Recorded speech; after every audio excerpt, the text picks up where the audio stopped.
Assalamualaikum warahmatullahi wabarakatuh. Perkenalkan, nama saya Getsa Nuk Mahura Masudi dengan NIM 25010110122. Di sini saya akan mengkaji kitab Ummul Barahin dari halaman 28 sampai 33 yang membahas tentang Al-Aqaid An-Nubuwah. Di sini saya mengkaji kitab ini karena merupakan tugas UTS Teosofi dari dosen pengampu Bapak Aris Mahmudi. Untuk mempersingkat waktu, langsung saja kita akan mengkaji bab tentang Al-Aqaid An-Nubuwah. Bismillahirrahmanirrahim. Wa ammar rusulu alaihi musallatu wassalamu, adapun para rasul yang alaihi musallatu wassalamu, fayajibu maka ialah wajib fi haqqihim dalam haknya as-sidqu apa sifat jujur, wal amanah dan amanah, wat tabligh dan tabligh yakni menyampaikan, ma umiru apa-apa yang diperintahkan bitablighi untuk disampaikan lil khalqi kepada makhluk, wa yastahilu dan mustahil fi haqqihim di dalam haknya rasul alaihi musallatu wassalamu ad-dadu apa kebalikan hadhihi sifat tu yaitu sifat-sifat, wahia dan dia al-kizbu dusta, wal khianah dan khianah, bifi'li syai'in dengan melakukan sesuatu, mimma dari apa-apa, nahu anhu apa-apa yang dilarang darinya, nahi yakni larangan, tahrimin keharaman, au karahatin atau kemakruhan, wa kitmanu syai'in dan menyembunyikan sesuatu, wa mimma umiru dari apa-apa yang mereka diperintahkan bitablighi untuk menyampaikan lil khalqi kepada makhluk, wa yajuzu dan boleh fi haqqihim dalam hakatnya mereka alaihi musallatu wassalamu ma apa huwa minal a'radi dari itu gejala-gejala atau sifat al-basyariyati yang manusiawi, allati latu addi yang tidak menyebabkan ila naksin kepada kekurangan fi maratibihimul aliyah dalam derajat-derajat mereka yang tinggi, kal marodi sebagaimana sakit, wanawihi dan semisalnya. Oke, dari sini para rasul alaihi musallatu wassalamu itu wajib bersifat siddiq, amanah, tabligh atau yang dimaksud menyampaikan ajaran yang diperintahkan untuk disampaikan kepada makhluknya, karena mereka itu mustahil bersifat dengan sifat atau sifat-sifat kebalikannya, yakni kizib, khianah, dengan melakukan apa yang mereka larang dengan larangan keharaman atau kemakruhan, dan menyembunyikan ajaran yang diperintahkan untuk disampaikan kepada makhluk. Mereka boleh bersifat dengan sifat-sifat manusia yang tidak mengantarkan pada kekurangan bagi derajat luhurnya, sebagaimana sakit dan semisalnya. Nah, di sini Rasul itu wajib memiliki sifat siddiq, amanah dan tabligh. Karena apa? Karena Rasul itu kan rahmatan lil alamin. Rasul itu ditugaskan untuk menyampaikan wahyu dari Allah supaya manusia-manusia itu bisa mengarahkan ke jalan yang benar. Nah, karena itu Rasul itu wajib memiliki sifat siddiq, amanah dan tabligh. Yakni siddiq itu sifat jujur. Nah, kalau Rasul tidak jujur, maka bagaimana dengan umat-umatnya? Kalau ajarannya sudah tidak jujur, otomatis umat-umatnya kan mengikuti sifat yang tidak jujur. Nah, dan hal itu tidak mungkin. Nah, selanjutnya itu sifat amanah. Amanah itu dapat dipercaya.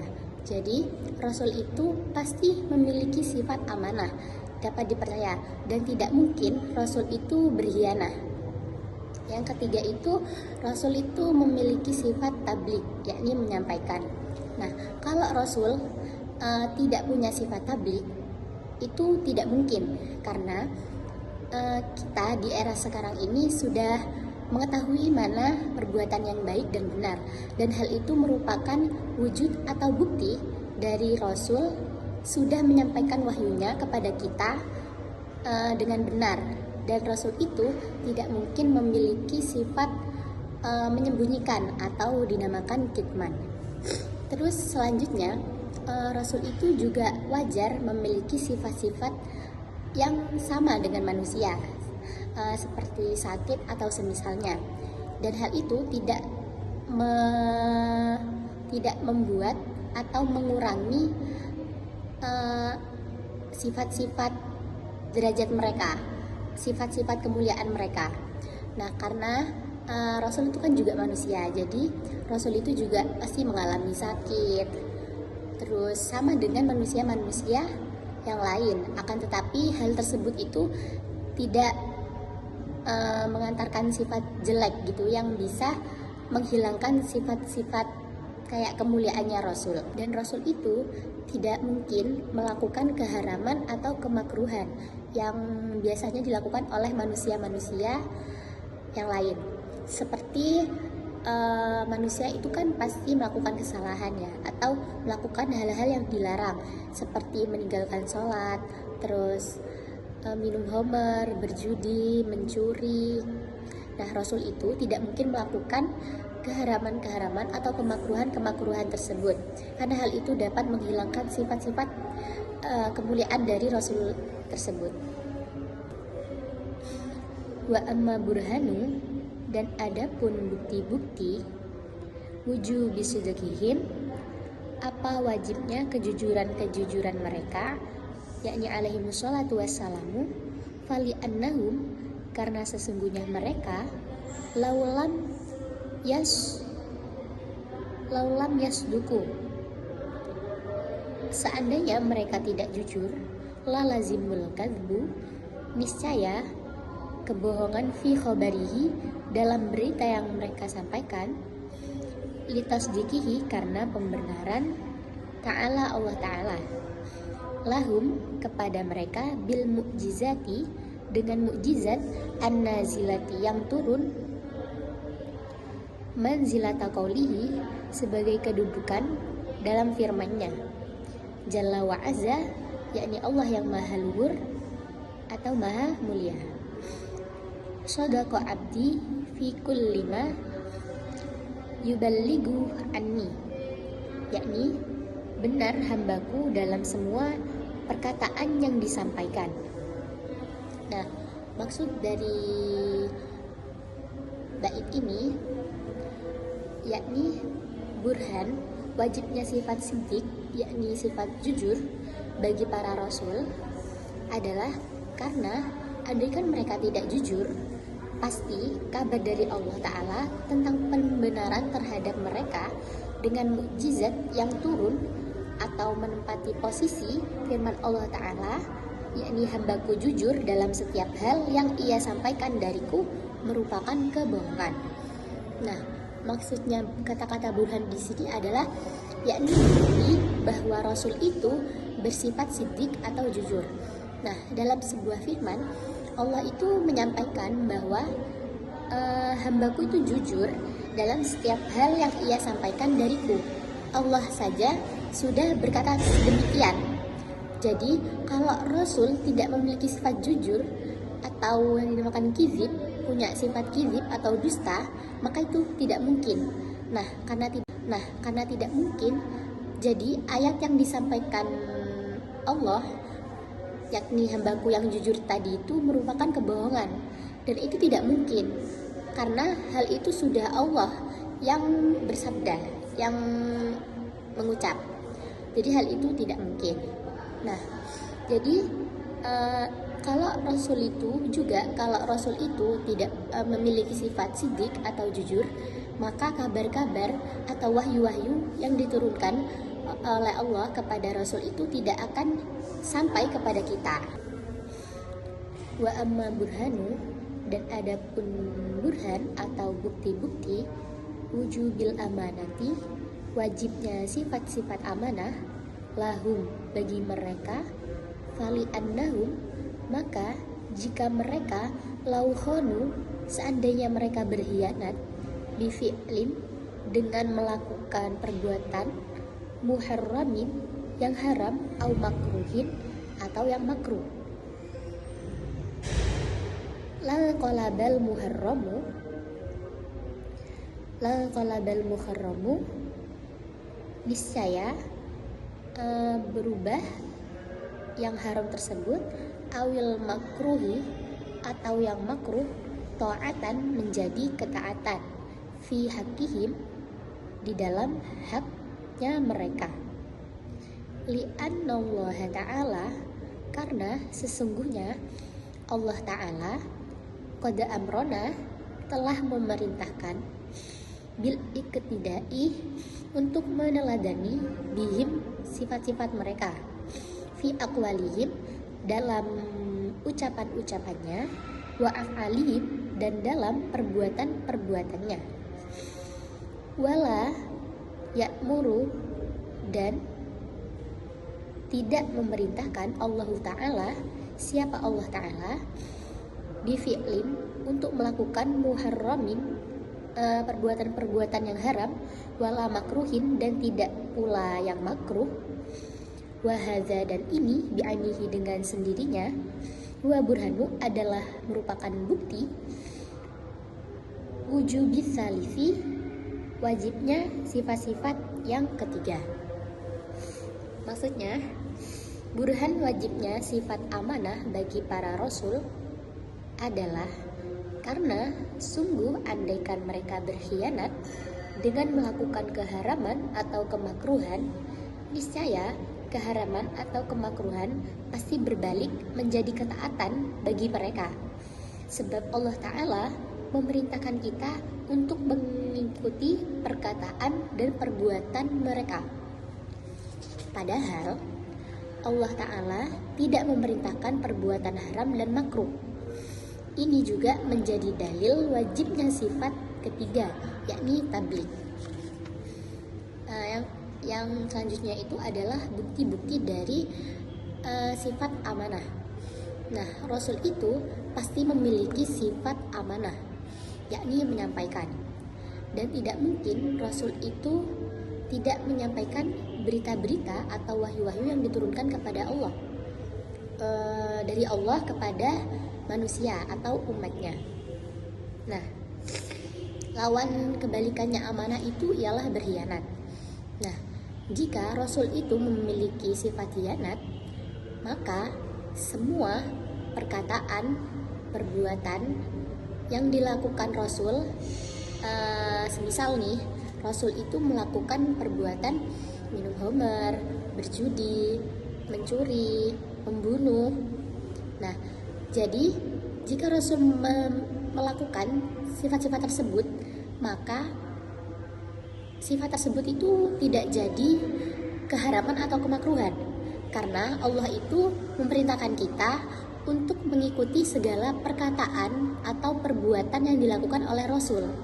Jadi jikalau Rasul memiliki atau melakukan sifat-sifat tersebut, maka sifat-sifat tersebut yang jelek-jelek tadi itu gak mungkin jadi sifat yang haram, otomatis jadi sifat ketaatan, karena kita kan disuruh mengikuti perbuatan atau perilaku yang disampaikan oleh Rasul.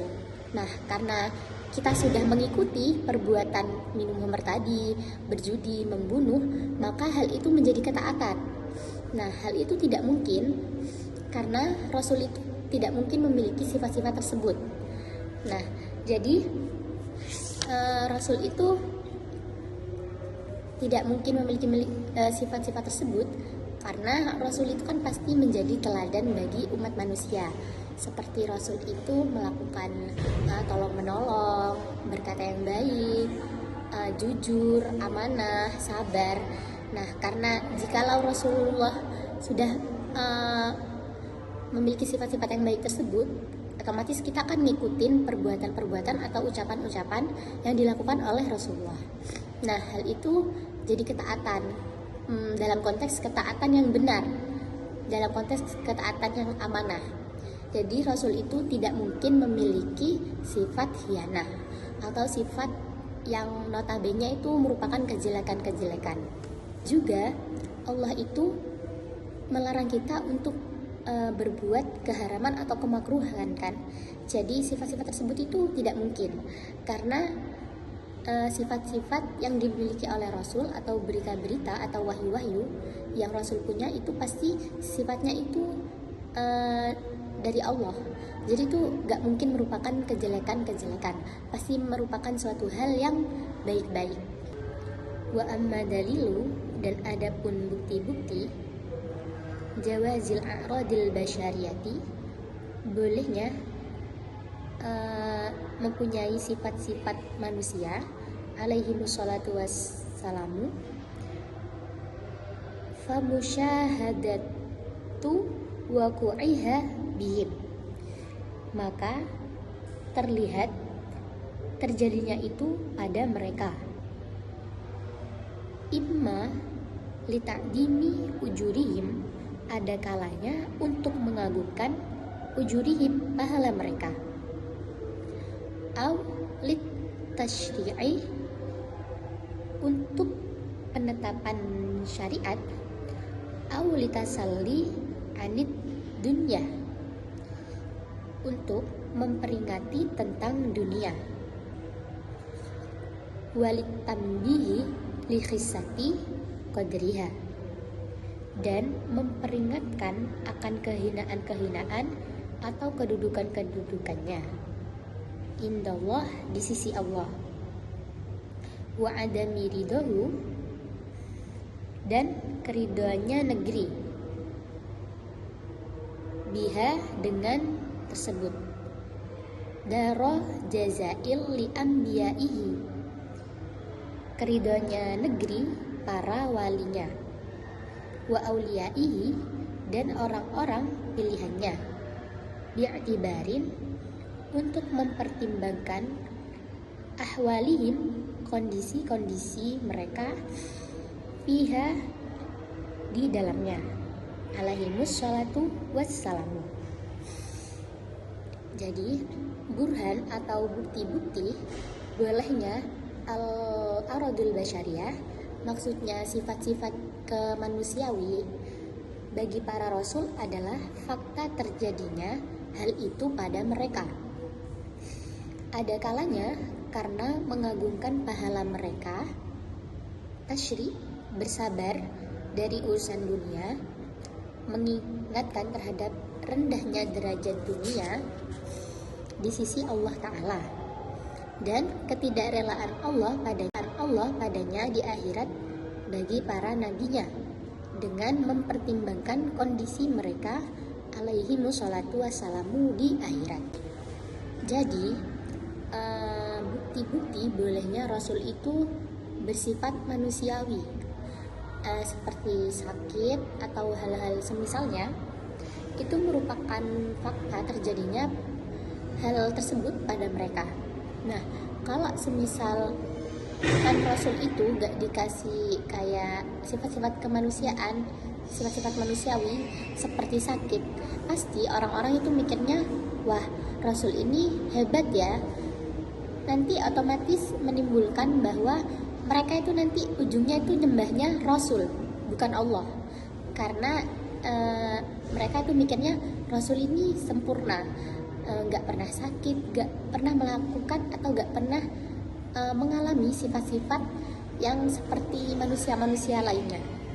Nah, juga kalau Rasul itu dikasih cobaan atau ujian, hal itu bukan merupakan Allah itu murka terhadap Rasul tersebut.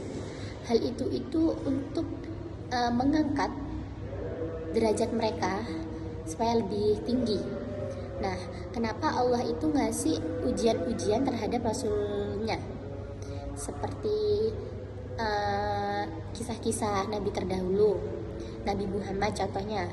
Dakwahnya itu Nabi Muhammad itu kan waktu itu pernah dilemparin batu, dilemparin kotoran. Nah, hal itu bukan merupakan tanda bahwa Allah itu murka kepada Rasulnya. Akan tetapi hal tersebut itu merupakan untuk meninggikan derajat Rasul tersebut. Dan mereka itu kan nanti kalau Rasul udah mengalami hal tersebut, Rasul itu kan pasti mempunyai jiwa yang sabar ya.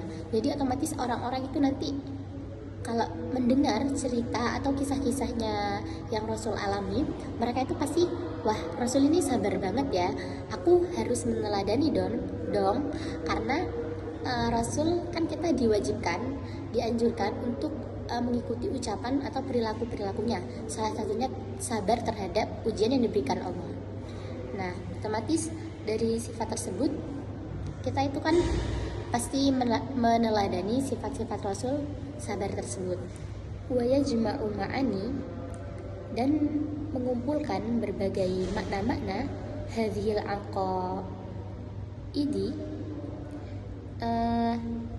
yakni ini terkumpul dalam akidah-akidah kulliha qaulu, yakni semuanya dalam perkataannya la ilaha illallah Muhammadur Rasulullah, yang artinya tidak ada kekuatan, tidak ada sesuatu yang berhak disembah kecuali Allah, dan saya bersaksi bahwa Nabi Muhammad itu utusan Allah. Ma'nal uluhiyah, karena makna uluhiyah istighnaul ilahi, tidak, Tuhan itu tidak membutuhkan kepada selainnya, angkul lima siwahu, dari segala sesuatu selainnya. Nah, berbagai makna akidah ini semuanya itu terkumpul dalam ucapan la ilaha illallah Muhammadur Rasulullah. Kenapa dikatakan bahwa makna akidah ini semuanya itu terkumpul dalam ucapan la ilaha illallah Muhammadur Rasulullah? Karena makna la ilaha illallah Muhammadur Rasulullah ini maknanya itu sangat besar, mengandung sisi yang sangat dalam gitu. Nah, dari kata itu kan, aku bersaksi bahwa tiada Tuhan selain Allah, dan bahwasanya Nabi Muhammad itu adalah utusan Allah. Nah, kalau kita sudah percaya dengan makna dua kalimat syahadat tersebut, kita itu pasti mengikuti, meyakini, atau menjalani segala sesuatu yang telah dilakukan oleh Rasulnya. Nah, karena kalau kita sudah meyakini di dalam hati, kayak pokoknya aku itu bersaksi bahwa tidak ada Tuhan yang layak disembah kecuali Allah, dan iringannya itu bahwasanya Nabi Muhammad itu utusannya Allah. Jadi kalau kalian percaya adanya Allah, tidak ada Tuhan yang berhak disembah selain Allah, dan percaya juga bahwa Nabi itu utusannya Allah untuk menyampaikan wahyu-wahyunya kepada umat manusia di dunia ini, kalian itu sudah menyempurnakan makna iman gitu. Jadi kalian kalau sudah percaya kata-kata itu atau kalimat itu tuh maknanya sangat besar. Kalian itu akan mengikuti sunnah-sunnah Nabi, mengikuti perbuatan-perbuatan yang baik, dan itu tuh menjadikan kalian sebagai manusia yang berkualitas, manusia yang mengikuti ajaran yang benar, yang baik, dan intinya itu manusia yang berhasil untuk mengikuti ajaran-ajaran Nabinya, untuk berbuat baik, untuk intinya itu melakukan kebaikan di dalam jalan yang benar. Dan makna uluhiyah itu bisa diartikan sebagai istighna, artinya itu ketidakbutuhan Tuhan terhadap makhluknya atau selainnya. Jadi Allah itu gak butuh pada selainnya atau apalagi kepada makhluknya, karena sifatnya Rasul itu kan maha kuasa, maha agung, maha mulia, pokoknya maha memiliki segalanya. Jadi Allah itu gak butuh terhadap sesuatu selainnya atau apalagi kepada manusia. Waftiqaru kulli ma'adahu ilaihi, dan butuhnya segala sesuatu dari selainnya. Fa makna, yakni merupakan makna la ilaha illallah, la mustaghniya, tidak ada zat yang mandiri angkul lima siwahu, dari segala sesuatu selainnya. Wala muftakirron, dan segala sesuatu ilaihi selainnya, kulli ma'adahu adalah zat yang membutuhkannya, illallah ta'ala kecuali Allah ta'ala. Nah, maksudnya di sini itu dan butuhnya segala sesuatu selainnya terhadap Allah. Maka makna la ilaha illallah adalah tidak ada zat yang mandiri dari segala sesuatu selainnya, dan segala sesuatu selainnya adalah zat yang membutuhkannya kecuali Allah Ta'ala. Jadi kalau tadi kan Allah itu memiliki sifat istighna, artinya itu tidak butuh terhadap selainnya. Segala sesuatu selainnya, apakah Allah itu intinya tidak butuh. Nah, akan tetapi sesuatu selainnya tersebut punya sifat iftikor, artinya itu butuh. Butuhnya kepada siapa? Butuhnya itu kepada Allah. Karena sesuatu selainnya itu butuh kepada Allah. Contohnya, kita itu melakukan sholat. Kenapa kita melakukan sholat? Nah, karena itu dalam peristiwa sholat tersebut itu karena kita itu butuh kepada Allah. Misalkan kalian mikir seperti ini, ya memang benar sholat itu Allah yang merintahkan kepada kita. Tapi sebenarnya Allah memerintahkan itu bukan Allah yang butuh kepada kita, akan tetapi kita yang butuh kepada Allah. Karena seandainya kita tidak sholat, hatinya kita itu tidak tentram. Juga dalam kesehatan, sholat itu kan gerakan-gerakan yang dimana ada sujud, ruku, tahiyat, berdiri. Nah, itu tuh merupakan gerakan apa ya, kayak olahraga gitu. Jadi kayak kalau sholat itu dalam kesehatan tuh ya melatih atau menggerakkan badan. Akan tetapi dalam dunia ketawitan atau yang disebut iman, sholat itu bentuk kita tuh butuh kepada Allah. Karena seandainya kalau kita sedih atau sepi atau punya suatu masalah yang sangat berat, kalau kita melakukan sholat itu pasti hati kita itu jadi tentram, jadi tenang. Dan di situ tuh pasti ada sebuah petunjuk dari Allah, di mana Allah itu pasti menurunkan sebuah petunjuk atau pertolongan kalau kita melakukan sholat. Nah, dari hal tersebut kita itu dapat menyimpulkan bahwa sholat itu merupakan jawaban dari doa-doa kita atau permasalahan-permasalahan kita. Jadi kalau kita melakukan sholat, kita itu butuh petunjuk, butuh jawaban, butuh solusi, dan itu tuh datangnya dari Allah. Nah, itu merupakan contoh butuhnya kita itu terhadap Allah. Dan Allah itu gak butuh kepada kita meskipun Allah itu memerintahkan. Karena pada intinya Allah itu memerintahkan kepada kita itu untuk kebaikan kita sendiri. Amma istighna'u, adapun tidak butuhnya Jalla wa Azza, yakni Allah yang maha agung lagi maha mulia, angkul lima siwahu, dari setiap sesuatu selainnya. Fahuwa, maka adapun dia, yujibu ialah wajib, Allahu Ta'ala, siapa Allah Ta'ala, al-wujuda, terhadap sifat wujud atau yang dimaksud dengan ada, wal qidama, dan qidam yang berarti terdahulu, wal baqa'a, dan baqa yang berarti kekal, wa mukhalafatan lil hawadithi, dan berbeda dengan makhluknya, wal qiyama bin nafsi, dan berdiri sendiri, wa tanazzuha, dan kesuciannya, anin naqaisi, dari segala kekurangan, wa yadkhulu, dan masuk fi dzalika, di dalam itu, wujubus sam'i, apa wajibnya mendengarkan, lahu baginya, wal basari, dan melihat, wal kalami, dan berbicara. Id lau lam tajib, karena seandainya tidak wajib, lahu baginya, hadhihi sifati, apa ini sifat-sifat, lakana muhtajan,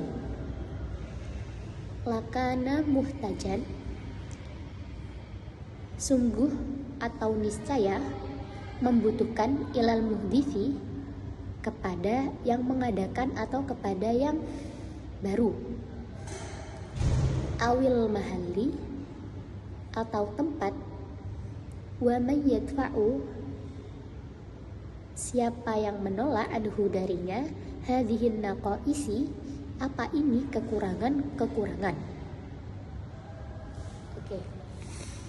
Adapun kemandirian Allah Jalla wa Azza dari segala sesuatu selainnya, menetapkan sifat wujud, qidam, baqa, mukhalafatul lil hawadithi, qiyamuhu binafsihi, dan tersucikan dari berbagai kekurangan-kekurangan. Bagi Allah Ta'ala, dalam hal itu juga masuk wajibnya sifat sama, basor, dan kalam bagi Allah Ta'ala. Sebab, andaikan sifat-sifat ini tidak wajib bagi Allah, niscaya ia membutuhkan muhdis atau hal-hal yang baru. Dan sifat tersebut itu muhal, tidak mungkin, mustahil, atau zat yang menolak berbagai kekurangan darinya. Dalam penjelasan tersebut, Allah itu wajib mempunyai sifat wujud, qidam, baqa, mukhalafatul lil hawadisi, qiyamuhu binafsihi, sama, basor, dan kalam. Nah, wujud itu termasuk dalam sifat nafsiyah. Yang lainnya tadi itu termasuk sifat salbiyah. Nah, karena kenapa Allah itu diwajibkan memiliki sifat wujud yang bermakna ada? Karena kalau Allah nggak ada, gimana caranya kita nyembah atau percaya bahwa Allah itu berbeda dengan makhluknya? Maksudnya bahwa Allah itu mempunyai sifat-sifat atau kekuasaan-kekuasaan yang tidak dimiliki oleh manusia. Kalau Allah gak punya sifat wujud, itu kebelakangnya itu gimana? Ya memang benar Allah itu tidak bisa dilihat. Nah, tidak bisa dilihat itu merupakan perbedaan dari Allah, dari Tuhan, dari makhluknya. Karena kalau Allah itu bisa dilihat, otomatis Allah itu sama dong dengan kita, karena sama-sama bisa dilihat. Nah, akan tetapi kita itu wajib mempercayai, meyakini bahwa Allah itu ada, cuma Allah itu tidak bisa dilihat dengan panca indera, yakni mata. Nah, selanjutnya Allah itu juga wajib memiliki sifat qidam, baqa, mukhalafatul lil hawadisi, dan qiyamuhu bi nafsihi. Nah, qidam, Allah itu wajib memiliki sifat qidam atau terdahulu. Kalau Allah tidak memiliki sifat qidam, berarti Allah itu baru. Nah, segala sesuatu yang baru itu kan pasti ada yang menciptakan, dan yang menciptakan itu pasti ada. Nah, kalau Allah baru, berarti Allah itu sama dong, sama kayak makhluknya. Karena sesuatu yang baru itu pasti ada yang menciptakan. Sedangkan Allah itu kan yang maha menciptakan, berbeda dari makhluknya. Dan hal itu tidak mungkin. Jadi Allah itu ada sebelum dunia ini dan alam semesta bahkan seisinya ini ada.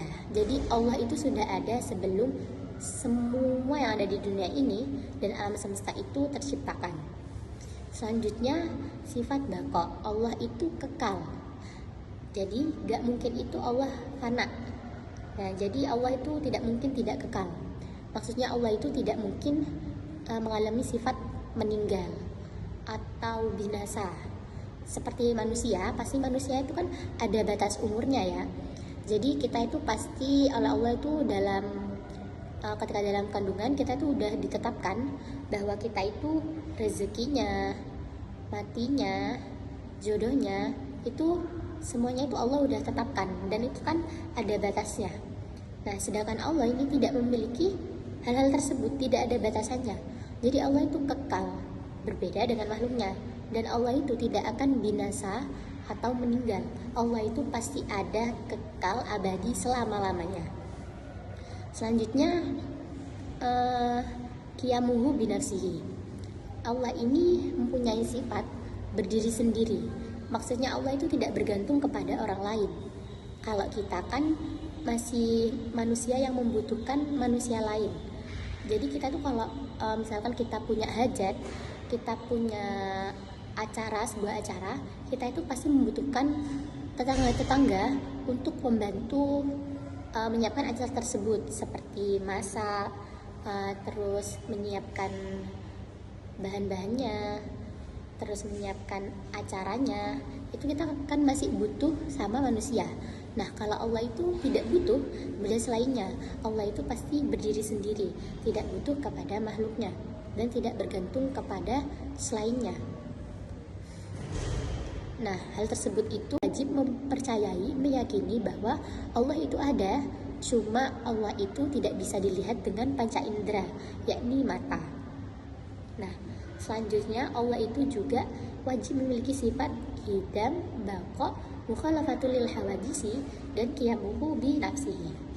Nah, qidam, Allah itu wajib memiliki sifat qidam atau terdahulu. Kalau Allah tidak memiliki sifat qidam, berarti Allah itu baru. Nah, segala sesuatu yang baru itu kan pasti ada yang menciptakan, dan yang menciptakan itu pasti ada. Nah, kalau Allah baru, berarti Allah itu sama dong, sama kayak makhluknya. Karena sesuatu yang baru itu pasti ada yang menciptakan. Sedangkan Allah itu kan yang maha menciptakan, berbeda dari makhluknya. Dan hal itu tidak mungkin. Jadi Allah itu ada sebelum dunia ini dan alam semesta, bahkan seisinya ini ada. Jadi Allah itu sudah ada sebelum semua yang ada di dunia ini dan alam semesta itu terciptakan. Selanjutnya sifat baqa, Allah itu kekal. Jadi gak mungkin itu Allah fana. Nah, jadi Allah itu tidak mungkin tidak kekal. Maksudnya Allah itu tidak mungkin mengalami sifat meninggal atau binasa. Seperti manusia, pasti manusia itu kan ada batas umurnya ya. Jadi kita itu pasti oleh Allah itu ketika dalam kandungan kita itu udah ditetapkan bahwa kita itu rezekinya, matinya, jodohnya, itu semuanya itu Allah udah tetapkan, dan itu kan ada batasnya. Nah, sedangkan Allah ini tidak memiliki hal-hal tersebut, tidak ada batasannya. Jadi Allah itu kekal, berbeda dengan makhluknya, dan Allah itu tidak akan binasa atau meninggal. Allah itu pasti ada, kekal, abadi selama-lamanya. Selanjutnya qiyamuhu binafsihi. Allah ini mempunyai sifat berdiri sendiri. Maksudnya Allah itu tidak bergantung kepada orang lain. Kalau kita kan masih manusia yang membutuhkan manusia lain. Jadi kita tuh kalau misalkan kita punya hajat, kita punya acara, sebuah acara, kita itu pasti membutuhkan tetangga-tetangga untuk membantu menyiapkan acara tersebut, seperti masak, terus menyiapkan bahan-bahannya, terus menyiapkan acaranya. Itu kita kan masih butuh sama manusia. Nah, kalau Allah itu tidak butuh kepada selainnya. Allah itu pasti berdiri sendiri, tidak butuh kepada makhluknya, dan tidak bergantung kepada selainnya. Nah, hal tersebut itu merupakan hal-hal yang menyucikan Allah dari berbagai kekurangan. Jadi kalau Allah memiliki sifat itu, pasti Allah itu gak punya kekurangan, berbeda dengan manusia. Tapi kalau Allah gak memiliki dari sifat-sifat tersebut, Allah itu pasti punya kekurangan, dan hal itu tidak mungkin. Nah, dalam hal itu juga masuk wajibnya sifat sama, basor, dan kalam bagi Allah. Nah, sifat sama, Allah itu maha mendengar. Jadi Allah itu maha mendengarkan makhluknya. Kalau kalian berdoa meminta sesuatu atau meminta pertolongan kepada Allah, kalian itu menggunakan bahasa apapun dalam doa kalian, lirih maupun keras, menggunakan bahasa Arab, bahasa Inggris, Itali, bahasa Indonesia, bahasa Jawa, ataupun bahasa Madura, Allah itu pasti punya sifat mendengar. Jadi kalian mau berdoanya di dalam hati, terus menggunakan bahasa apapun, Allah itu pasti mempunyai sifat mendengar. Jadi tidak ada batasan untuk kalian itu berdoa kepada Allah. Maksudnya itu tidak ada kayak harus menggunakan bahasa ini, harus keras, itu gak ada. Karena Allah itu pasti memiliki sifat mendengar, walaupun suaranya itu lirih banget. Nah, selanjutnya Allah itu mempunyai sifat basor. Artinya basor itu Allah itu memiliki maha melihat. Jadi Allah itu pasti melihat sesuatu yang dilakukan oleh hambanya. Kalau hambanya berbuat baik, berbuat jahat, berbuat hal-hal yang dilarang oleh Allah, Allah itu pasti melihat. Walaupun kita itu gak tahu Allah itu ngelihatnya dengan cara apa. Seolah-olah kita kan sendirian ya, kita kan gak bisa melihat Allah. Nah, tapi Allah itu maha melihat, dan Allah itu tahu segala sesuatu apa yang dikerjakan oleh kita. Itu bukti bahwa Allah itu mempunyai sifat melihat. Nah, kalau Allah gak punya sifat melihat, itu tidak mungkin. Karena pasti segala sesuatu yang kita kerjakan itu pasti ada konsekuensi atau apa yang dikatakan dengan ganjaran, yakni pahala dan dosa. Nah, jadi kalau Allah itu tidak bersifat melihat, itu tidak mungkin, karena sesuatu yang kita kerjakan itu kan pasti dicatat. Nah, hal itu membuktikan bahwa Allah itu mempunyai sifat melihat. Dan seandainya sifat-sifat tersebut yang saya sebutkan tadi tidak ada kepada Allah, itu tidak mungkin. Karena Allah itu kan maha kuasa ya, maha kuasa, maha segalanya, pokoknya berbeda dengan makhluknya.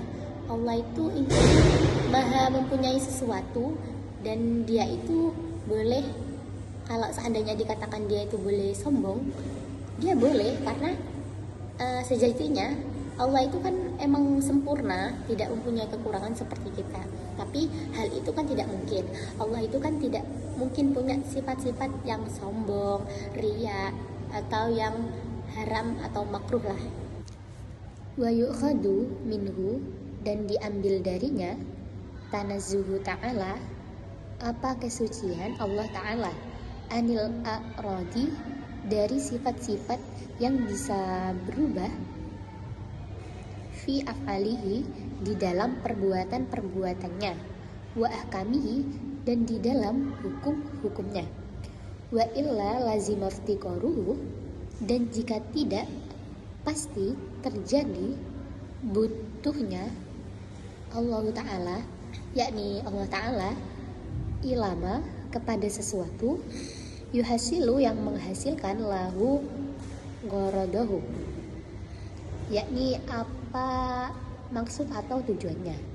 Kaifa, bagaimana, wa huwa jalla wa azza, dan dia itu yang maha agung lagi maha mulia, al-ghaniyu, al-ghaniyu al-kulli ma siwahu,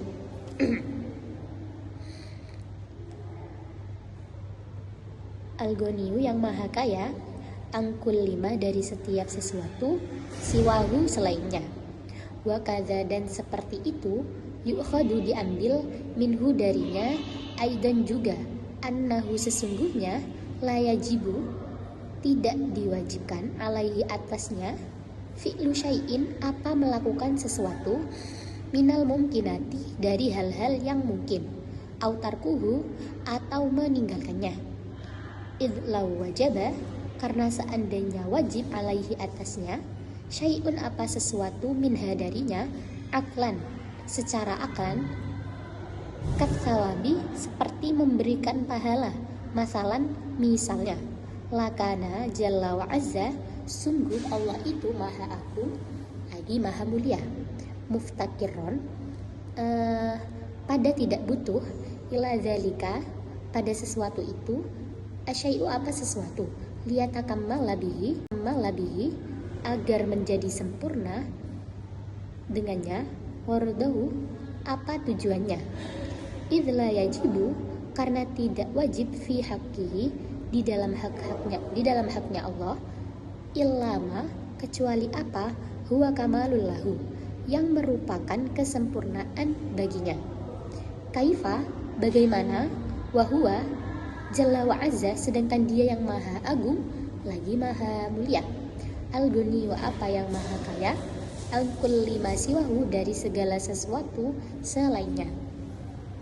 Nah, maksudnya dari ketidakbutuhan Allah tersebut disimpulkan kesucian Allah Ta'ala dari berbagai tujuan yang menguntungkannya dalam berbagai perbuatan dan hukum-hukumnya. Bila tidak demikian, maka pasti Allah butuh sesuatu yang menghasilkan tujuannya. Bagaimana mungkin hal itu terjadi sementara Allah Jalla wa Azza adalah zat yang maha kaya dari segala sesuatu selainnya. Dari situ juga disimpulkan bahwa Allah itu tidak wajib melakukan atau meninggalkan mungkinat apapun, yakni hal-hal yang mungkin.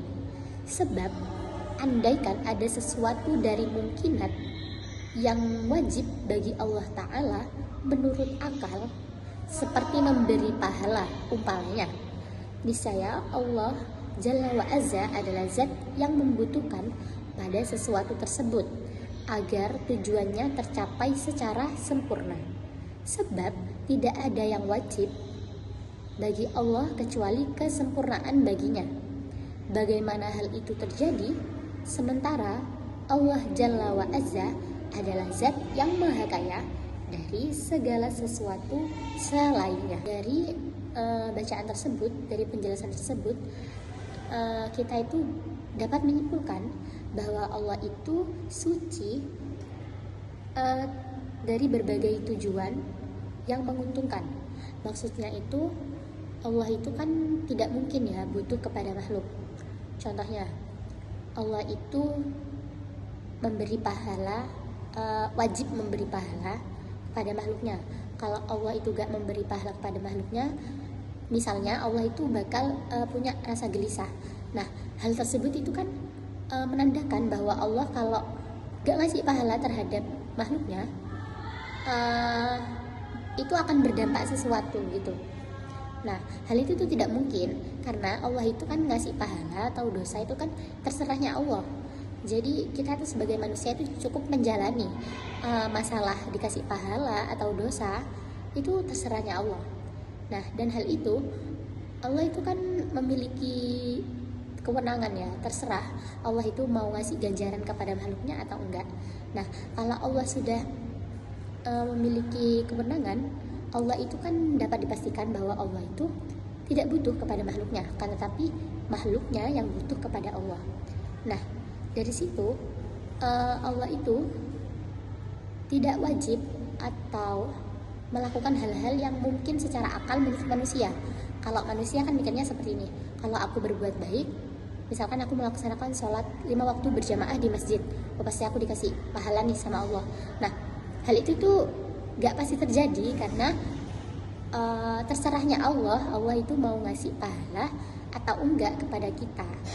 Dan hal itu tidak wajib karena Allah itu punya kewenangan, karena Allah itu tidak butuh pada segala sesuatu selainnya. Nah, segala sesuatu selainnya itu termasuk pahala dan dosa tersebut. Nah, sebab tidak ada yang wajib bagi Allah kecuali kesempurnaan baginya. Jadi Allah itu cuma wajib memiliki sifat-sifat yang disebutkan tadi. Jadi sifat-sifat yang disebutkan tadi itu merupakan tanda kesempurnaan bagi Allah. Jadi kalau Allah sudah punya semua sifat tersebut, pasti Allah itu dikatakan sempurna, dan itu menunjukkan bahwa Allah itu berbeda dengan makhluknya.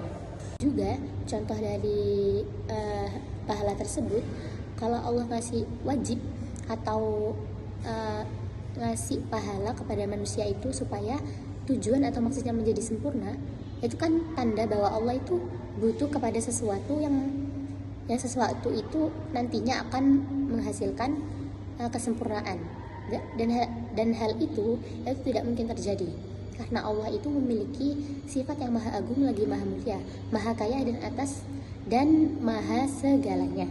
Wa amma iftiqaru, adapun butuhnya, kullama pada segala sesuatu adahu selainnya, ilaihi terhadapnya, Jalla wa Azza, yakni Allah yang maha agung lagi maha mulia. Fahuwa, adapun dia, yujibulahu, ialah wajib baginya, al-hayata, terhadap maha hidup, wa umumal kudrati, dan keluasan kekuasaan, wal irodati, dan yang maha berkehendak, wal ilmi, dan maha mengetahui. Idlawin tafa, jika sesuatu itu hilang, syai'un dari sesuatu, min hadhihi, dari ini, lama amkana ayu jada syai'un, ketika memungkinkan bahwa dia menciptakan sesuatu, minal hawadithi, dari hal-hal yang baru, fala yaftakiru ilaihi syai'un,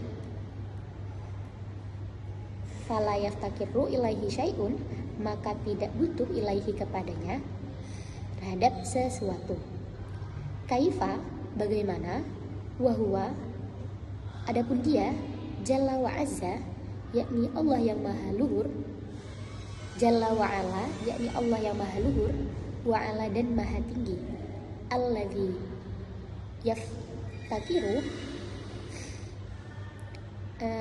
yang ialah butuh kepada ilaihi kepadanya, kullama siwahu, segala sesuatu selainnya. Maksudnya, adapun butuhnya segala sesuatu selain Allah kepadanya, Jalla wa Ala, maka menetapkan sifat hayat, kudrah yang umum, irodah, dan ilmu. Sebab andaikan salah satu dari beberapa sifat ini ternafikan atau tidak ada, maka tidak mungkin ada sesuatu dari hawadis yang wujud, sehingga tidak ada sesuatu pun yang butuh kepada Allah. Bagaimana hal itu dibenarkan? Sementara Allah adalah zat yang segala sesuatu selainnya itu pasti butuh kepadanya. Dari penjelasan tersebut, kita itu dapat menyimpulkan bahwa segala sesuatu selainnya itu pasti membutuhkan Allah, dan di mana Allah itu wajib memiliki sifat hayat, yakni maha hidup, kudrah, ya artinya itu yang kuasa, irodah, berkehendak, dan ilmu yang maha mengetahui. Sebab jika sifat-sifat tersebut tidak ada kepada Allah, maka sesuatu selainnya itu jadi tidak butuh kepadanya. Contohnya, kalau Allah itu tidak haya, Allah itu bakal meninggal atau bakal binasa, sesuatu selainnya itu tidak mungkin butuh kepada Allah, karena hal tersebut itu menandakan bahwa Allah itu sama dengan makhluknya.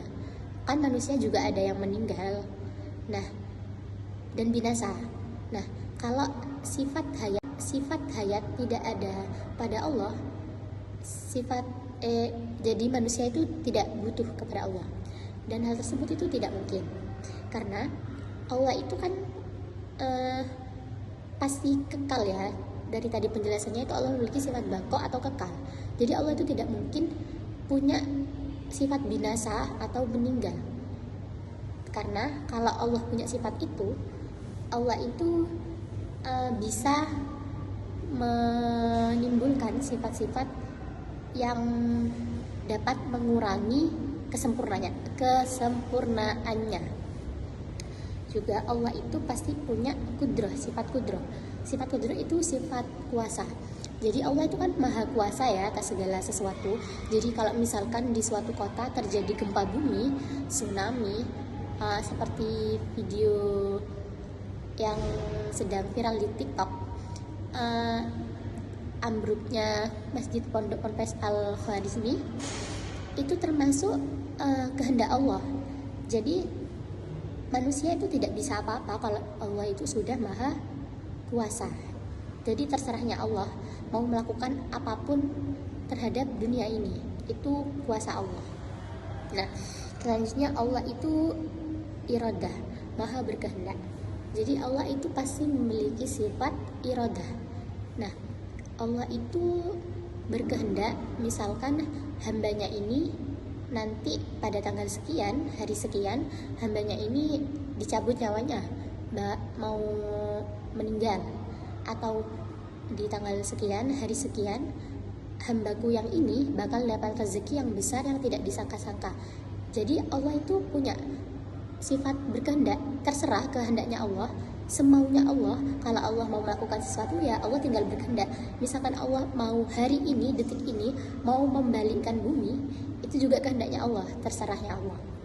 Nah, terakhir itu sifat ilmu. Allah itu maha mengetahui.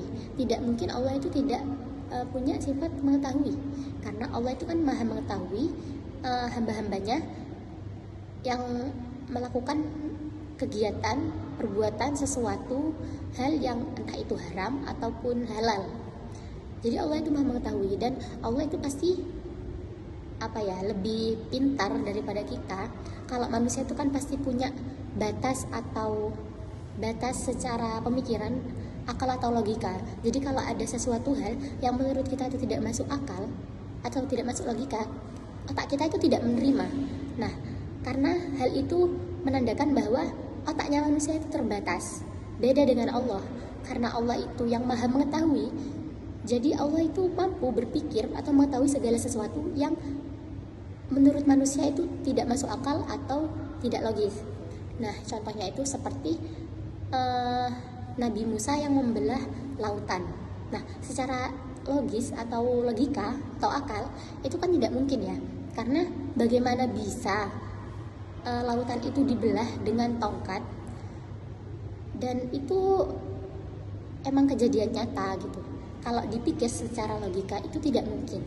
Akan tetapi tidak ada yang tidak mungkin bagi Allah, karena Allah itu maha mengetahui dan tidak punya batas atau akal untuk berpikir. Karena kalau sifat-sifat tersebut itu tidak ada pada Allah, sifat itu tuh bakal ternafikan atau tertiadakan, dan tidak mungkin hal itu tuh terjadi. Karena dari sifat-sifat yang saya sebutkan tadi, Allah itu sempurna, Allah itu hebat, Allah itu maha kuasa, berbeda dengan kita. Jadi dapat disebutkan bahwa kita itu iftikor, kita itu butuh kepada Allah. Akan tetapi Allah itu istighna, tidak butuh kepada makhluknya. Wa yujibu lahu ta'ala, dan wajib bagi Allah Ta'ala, aidallahu, juga baginya, al-wahdaniyah, apa memiliki sifat yang maha esa. Idlau kana ma'ahu, karena andainya ada persamaan antara kita dengannya, ta'ala tsani, maka Allah itu memiliki sifat yang namanya tsani, bukan esa, tetapi dua. Fi uluhiyati, dalam keesaannya, lama iftikoru ilaihi, tidak butuh kepadanya, jalla wa azza, yakni Allah yang maha agung lagi maha mulia. Syai'ul liluzumi ajzihima hina idin, yakni sesuatu liluzumi karena pasti, ajzihima ada kelemahan di antara keduanya, hina idin ketika itu.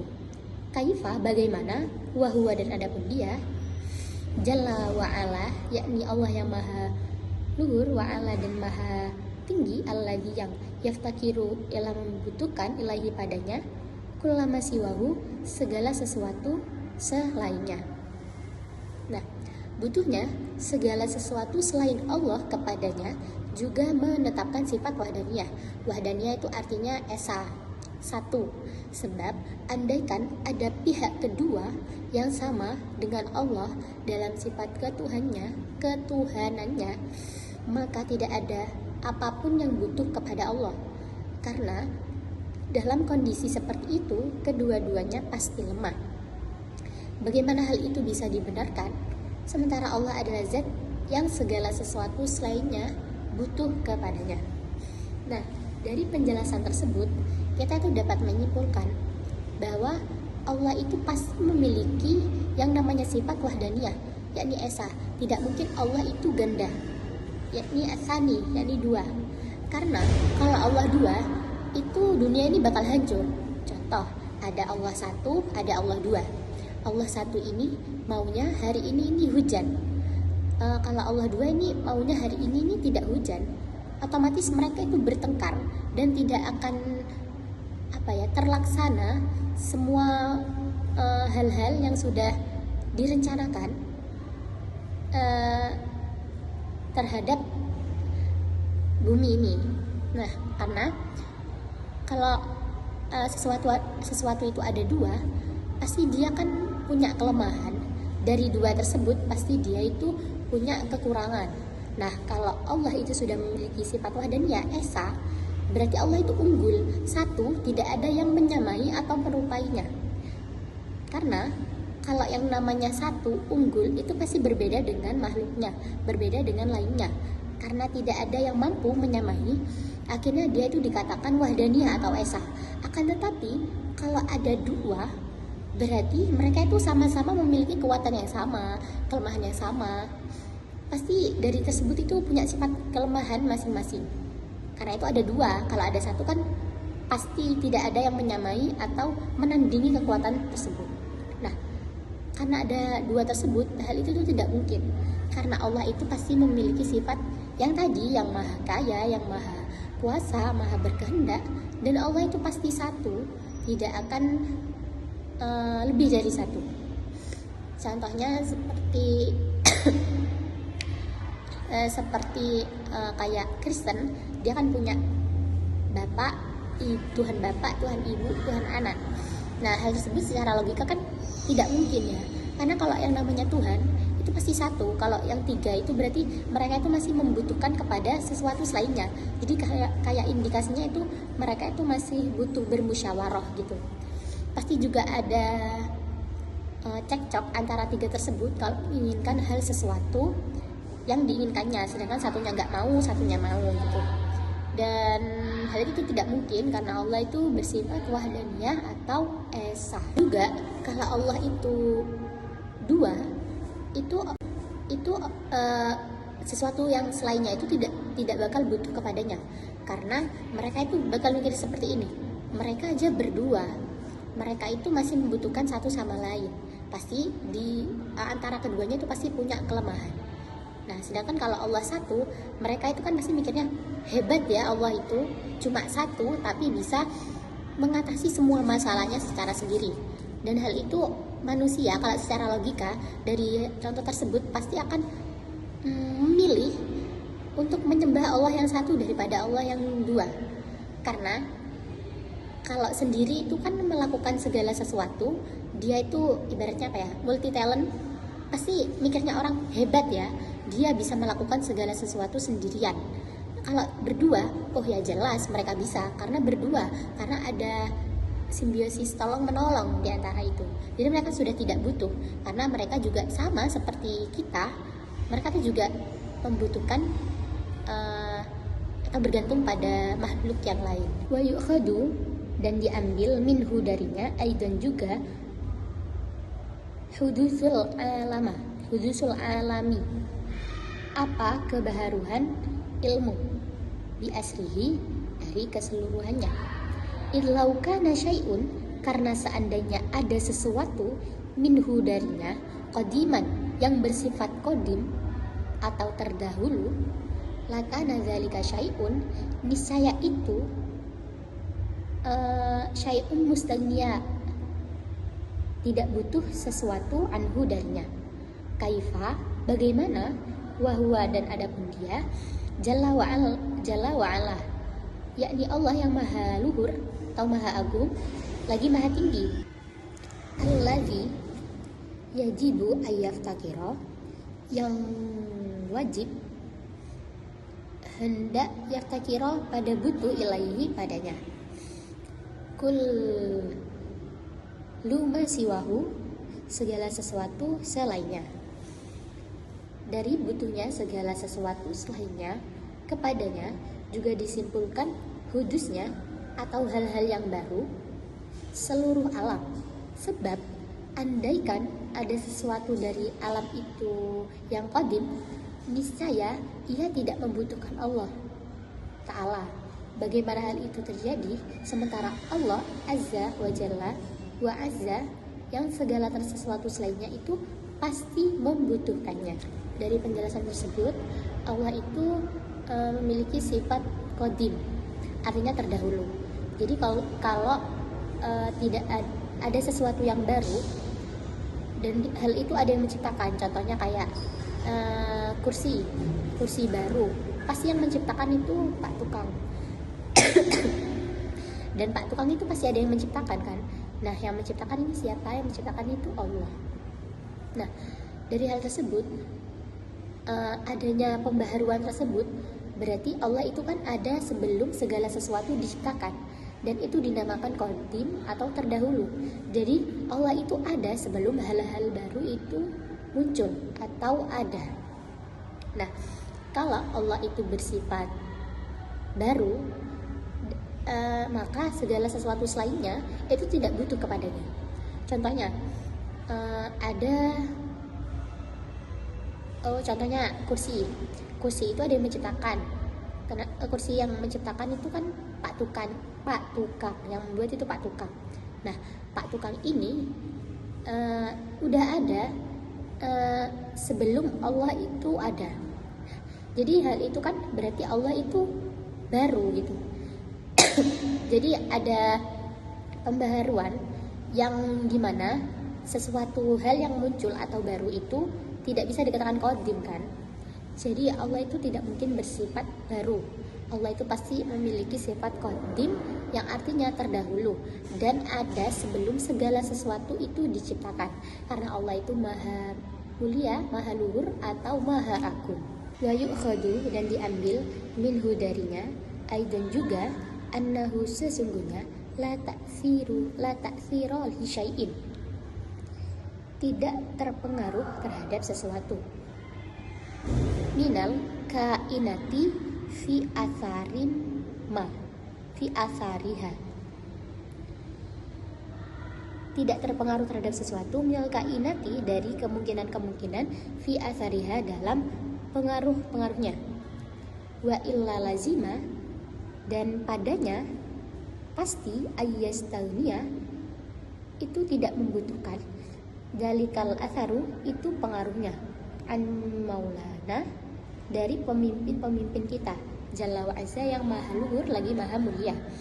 Kaifa, bagaimana, wa huwa, adapun dia Jalla wa Azza, yakni Allah yang maha luhur lagi maha agung, allazi yaftakiru, yang butuh, ilaihi, padanya.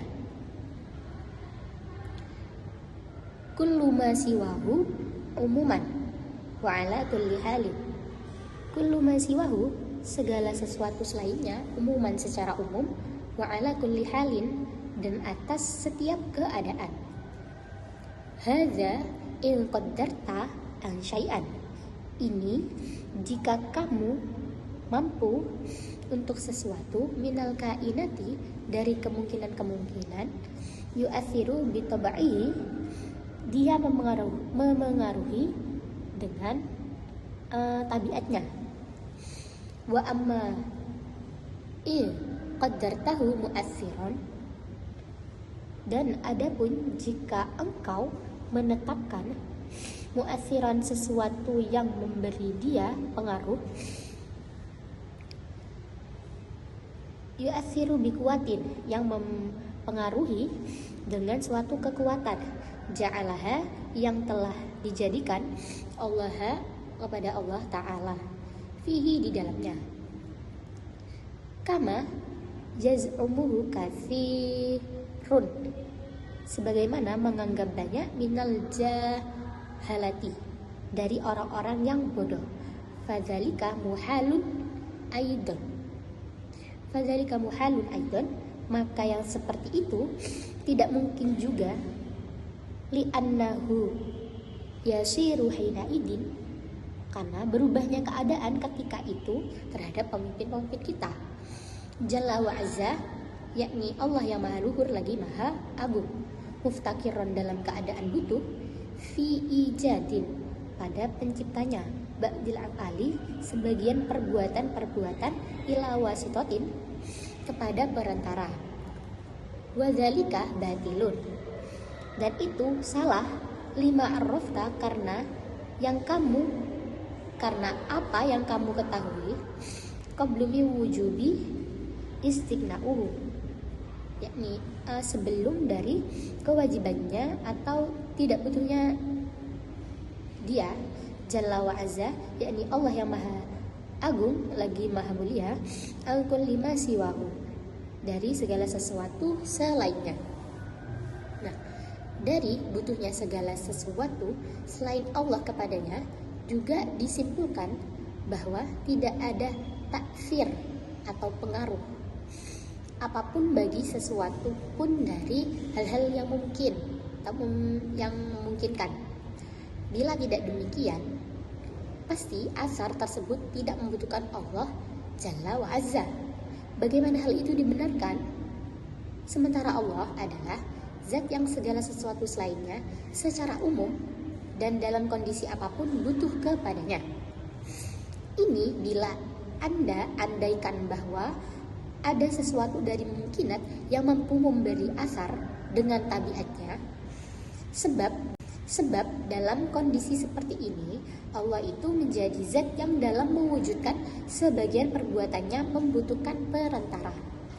Hal ini tuh gugur karena alasan yang telah Anda ketahui sebelumnya, yaitu wajibnya kemandirian Allah Jalla wa Azza dari segala sesuatu selainnya. Kita itu dapat menyimpulkan bahwa butuhnya segala sesuatu selain Allah kepadanya juga disimpulkan bahwa tidak ada taksir.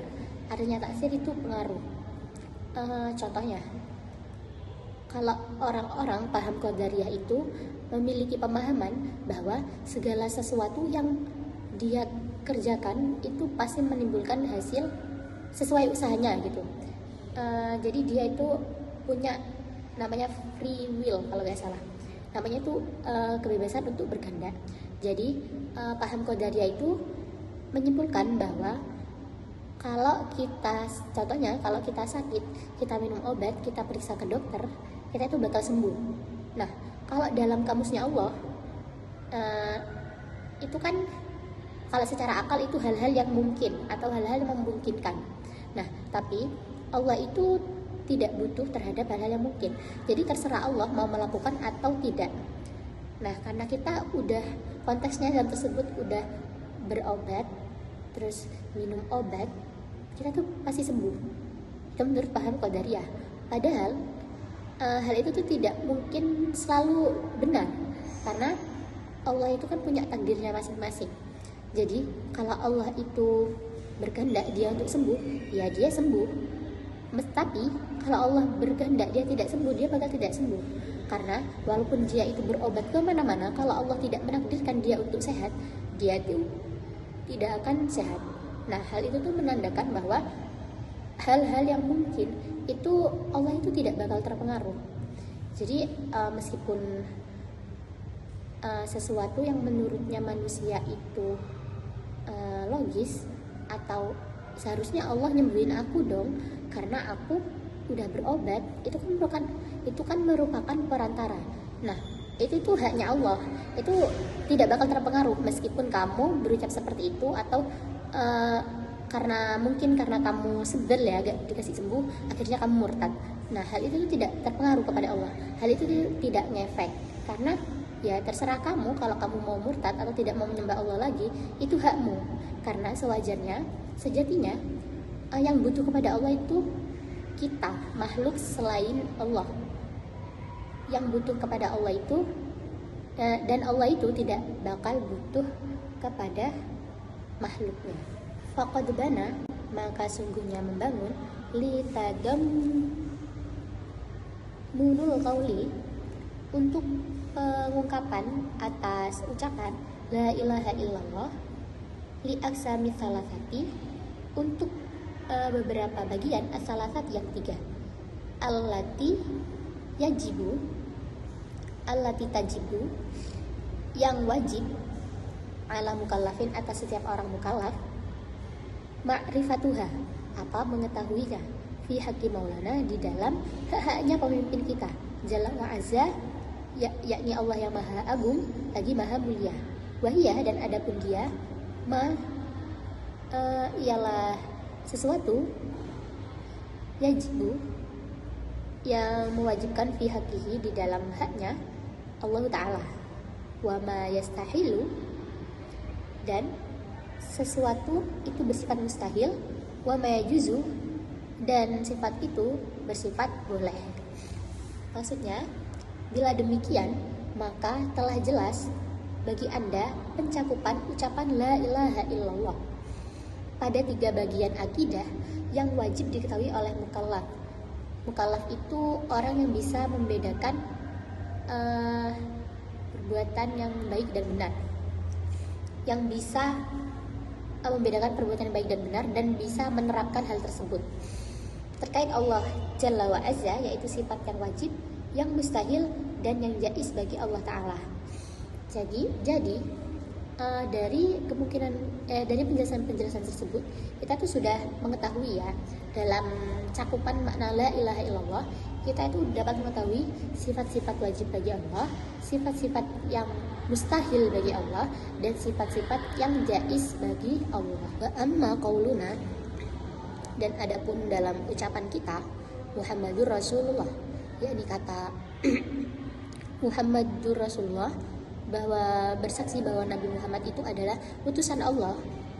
Fayadkhulu, maka masuk fihil imanu, di dalam iman, bisa iril ambiyai, dengan seluruh nabi-nabi, wal malaikati, dan para malaikat, alaihi wassalatu wassalam, wal kutubus samawati, dan kitab-kitab samawi, wal yaumil akhir, dan hari akhir.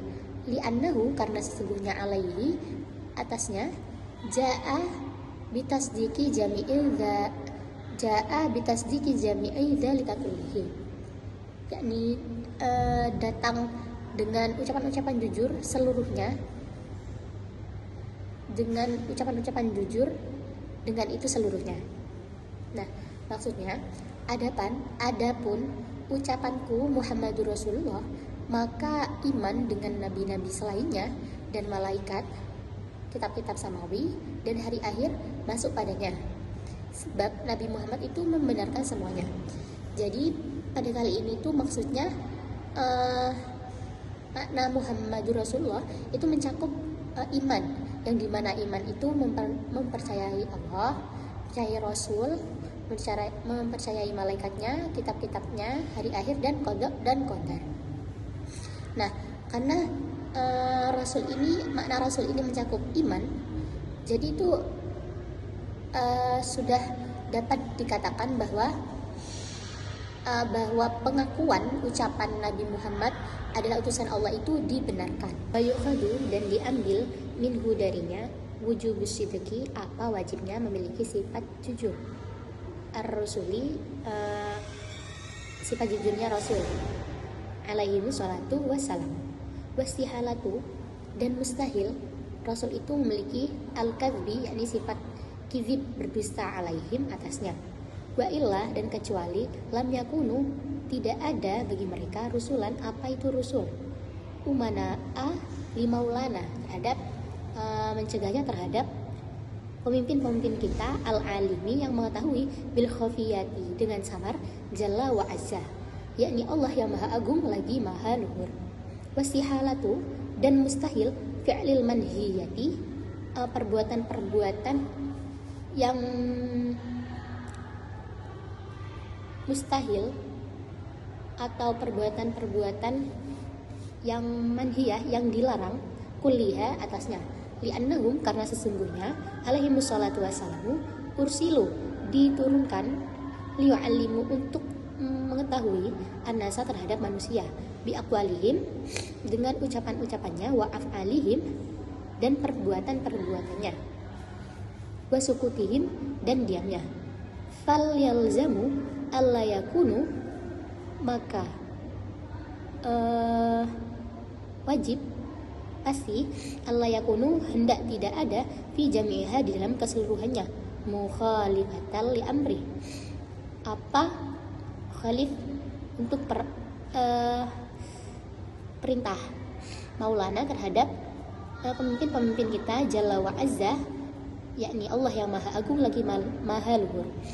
Alladzi yang ikhtarahum, memilih pada mereka, ala jami'i atas seluruhnya, al khalqi pencipta, wa aminahum ala sirri wahyihi, dan mengamanahi mereka atas rahasia wahyunya. Nah, maksudnya dalam ini itu dari ucapan Muhammadur Rasulullah disimpulkan wajibnya sifat siddiq para rasul alaihi wassalatu wassalamu, disimpulkan kemustahilan bohong bagi mereka. Bila tidak demikian, maka mereka bukan rasul yang amanah terhadap Allah yang Maha mengetahui berbagai kesamaran Jalla wa Azza, dan disimpulkan kemustahilan melakukan semua larangan. Sebab mereka sebagai rasul diutus untuk mengajar manusia dengan perkataan, perbuatan, dan diamnya, sehingga menetapkan dalam keseluruhan hal tersebut mereka tidak bertentangan dengan perintah Allah Jalla wa Azza yang memilih mereka daripada seluruh makhluk dan mengamanahi mereka atas rahasia wahyu-wahyunya. Jadi Allah itu mengutus rasul itu bukan tanpa sebab. Berarti rasul itu sudah manusia pilihan yang dipercaya oleh Allah untuk mengamalkan, menyebarkan, meluaskan wahyunya. Nah, jadi rasul itu wajib memiliki sifat jujur dan amanah. Nah, kalau rasul tidak jujur, rasul itu kan pasti bohong ya kalau tidak jujur. Nah, pasti berita-berita yang disampaikan oleh Allah kepada rasul itu diselewengkan gitu loh, disalahkan, diada-adakan. Nah, hal tersebut itu tidak mungkin, karena Allah itu pasti memilih makhluknya, memilih rasul sebagai umat terpilih, dan itu pasti sudah diberi amanah, diberi kepercayaan, berbeda dengan lainnya. Karena Allah kan punya sifat maha mengetahui ya, jadi Allah itu pasti tahu kalau hambaku yang ini itu pantas dijadikan sebagai rahmatan lil alamin. Jika rasul itu mempunyai sifat kebalikan, yakni berbohong atau berkhianat, maka itu bertentangan dengan perintah Allah. Nah, karena bertentangan dengan perintah Allah, berarti rasul itu kan tidak menjalankan tugas yang diberikan oleh Allah, dan hal itu tentu tidak mungkin, karena selama ini wahyu-wahyu atau berita-berita yang benar itu sudah tersampaikan kepada kita, walaupun kita itu sudah zaman akhir. Jadi dapat disimpulkan bahwa rasul itu mustahil untuk melakukan keharaman atau larangan-larangan yang diperintahkan oleh Allah. Juga rasul itu kan diajarkan kepada manusia untuk kita diajarkan untuk mengikuti sunnah-sunnah. Sunnah-sunnah itu segala sesuatu yang dilakukan oleh Nabi berupa perbuatan, perkataan, ketetapan. Jadi kita tuh dianjurkan untuk mengikuti sunnah-sunnah Nabi tersebut. Karena apa? Karena Rasul itu adalah utusan Allah, dan hal itu pasti benar, pasti merupakan petunjuk jalan yang benar, tidak akan sesat.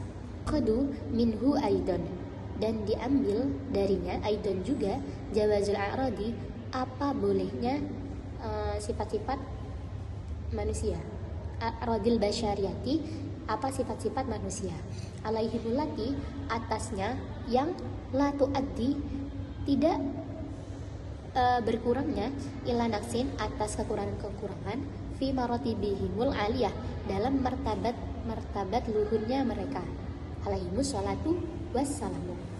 Idzalika, jika itu la yaqadahu fi risalatihim, keluruhan derajat mereka di sisi, dan itu tidak layak dahu,